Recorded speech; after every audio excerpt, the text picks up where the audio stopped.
Débora foi uma mulher levantada por Deus. Levantada por Deus no período dos juízes. Pode ler lá. Está em Juízes capítulo 4. E o que Débora era? Débora era mulher de Lapidote. Débora era profetisa. Ela tinha o dom da profecia. O espírito da profecia estava sobre ela, o espírito de Deus. E Débora exerceu sobre a nação de Israel o cargo de ser juíza. Ela era uma juíza para julgar a nação de Israel. Então nós podemos perceber que Débora foi levantada por Deus. Mas por que Deus não levantou um homem então? Se Débora ela foi uma exceção. Primeiro de tudo que nós temos que entender que Débora, a mulher Débora na Bíblia, que foi levantada como juíza sobre a nação de Israel, os israelitas, ela foi uma exceção em um período que não havia sacerdote, o sacerdote não funcionava, não haviam reis e o povo fazia o que bem entendia. E o que Deus fez? Levantou essa mulher chamada Débora para exercer a função de juíza sobre a nação de Israel. Débora não liderou a batalha, pois existia um homem chamado Baraque, que liderou a guerra, liderou a batalha. Ou seja, a missão de Débora não era convocar o povo para a batalha contra o exército de Sísera e o seu exército, porque não era uma função dela. Quando Baraque diz para Débora, eu só vou se você for comigo nessa guerra, nessa batalha. E Débora fala o que para Baraque? Ok, eu vou, Baraque, mas a honra que era para ser sua, Deus vai entregar nas mãos de uma mulher que vai derrotar Sísera. O nome dessa mulher é Jael.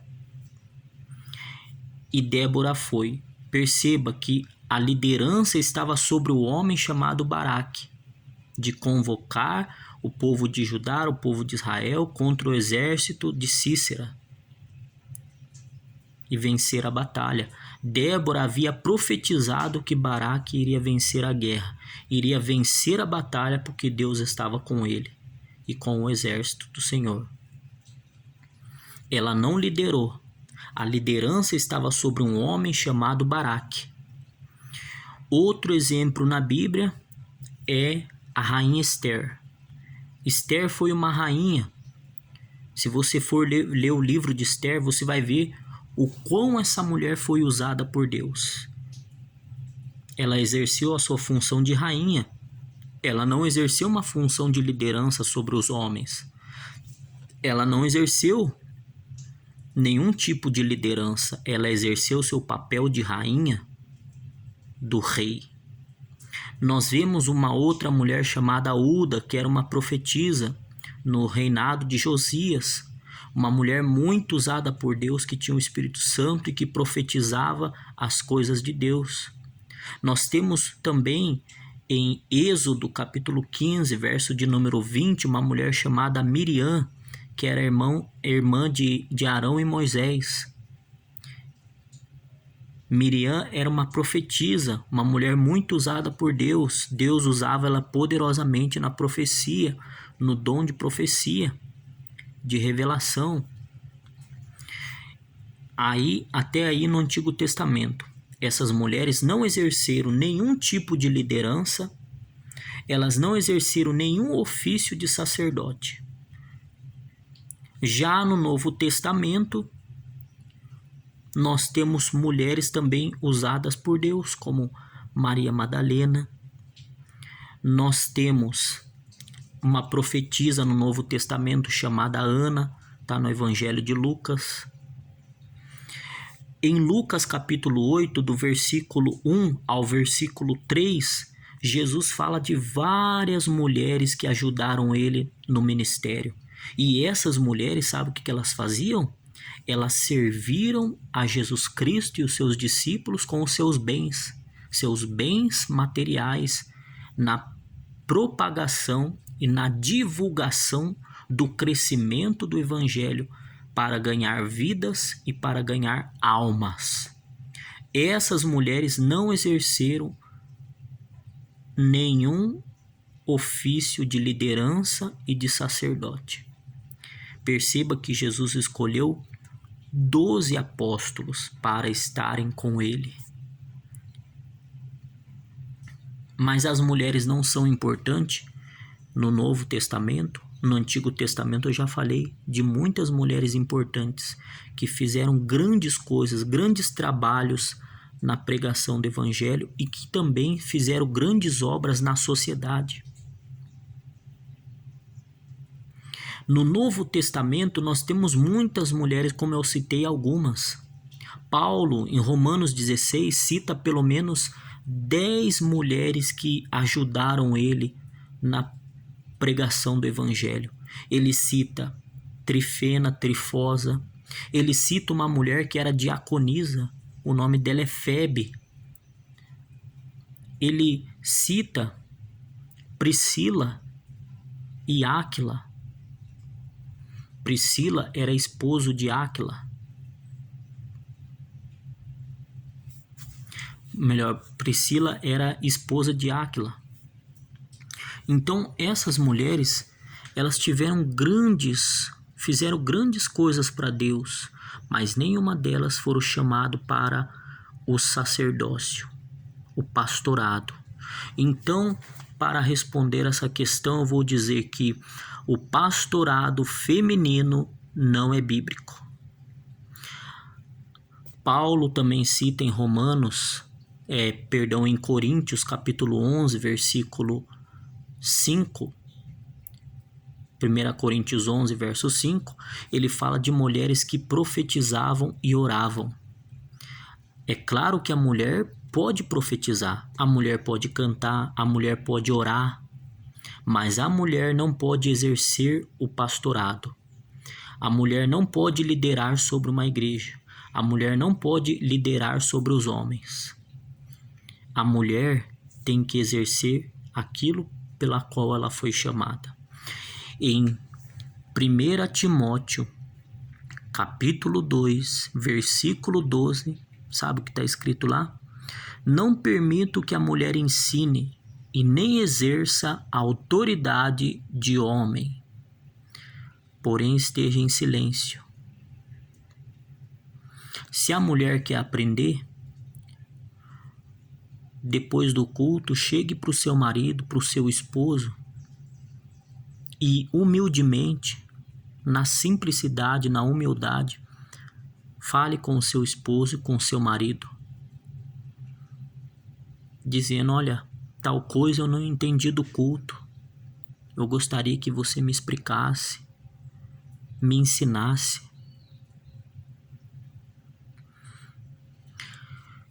E uma das provas que nos mostram a Bíblia que o pastorado feminino não é bíblico, que mulheres não foram ordenadas para liderarem uma igreja, para serem pastoras, está em 1 Timóteo capítulo 3. 1 Timóteo capítulo 3 fala sobre as qualificações do bispo, do diácono e do pastor. E sabe o que é interessante? Lá fala que o bispo seja irrepreensível marido de uma só mulher. Outro texto que fala sobre isso vai falar sobre as qualificações dos ministros, dos diáconos, dos obreiros. Está em Tito, capítulo 1, verso de número 5. Então, a Bíblia é muito clara.